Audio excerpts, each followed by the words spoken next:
අසරණ භාවයට පත්වෙච්ච දුකට පත්වෙච්ච කිසිම දරුවෙක්ගෙන් 750ක්වත් මිල මුදල අය නොකර තමයි මේ දේවස්ථානයේ වැඩ රාජකාරී වෙන්නේ. ඒ නිසා මේ දරුවන්ට වෙන මිනිස්සු බොරුවට වංචාවට ඔය දරුවන්ගේ සල්ලි මුදල් අරන් තියෙනවා නම් එයාලා ඒ කරලා තියෙන වලට බොරුවක් වංචාවක්. තේරුණා? ඒ නිසා ඔයාලා මේ කිසි දෙයකට මුලා වෙන්න රැවටෙන්න යන්න එපා. මේවා ඔයාලා දුක් මහන්සිලා හම්බ කරන සල්ලි. මම කැමති නෑ වීදුරු ගෙදරක ඉඳලා කාටවත් ගල් ගහන්න. මොකද අනිත් පැත්තට ඒක මට එන බව දන්නවා.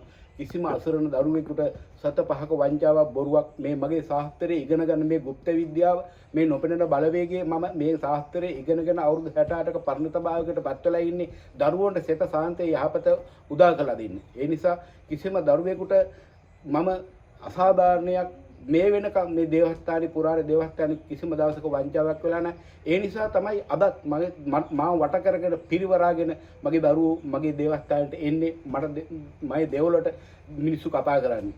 ඒ නිසා ඔයාලා හිතා ගන්න කාට හරි කතා කරනවා නම් එයා හරිද වැරදිද Tamanට ඒ දේ කරලා දෙයිද මේක බොරුවක් වෙයිද Tamanට වංචාවක් වෙයිද ඔයාලට වීඩියෝ කෝල් එකක් කරගන්න පුළුවන් දේවස්ථානේ බලා ගන්න පුළුවන් මම වැහදගින්න පුළුවන් ඒකල්ලා ඔයාලගේ ඒ වියදම් කරන මිල මුදල සාධාරණව මට කතා කරලා ඔයාලගේ වැඩි හරියාකාරව කරගන්න ඔය දරුවෝ හැම කෙනාම උත්සාහ ගත්තොත් හොඳයි කියන එක මට ඔය දරුවන්ට කියන්න වෙනවා.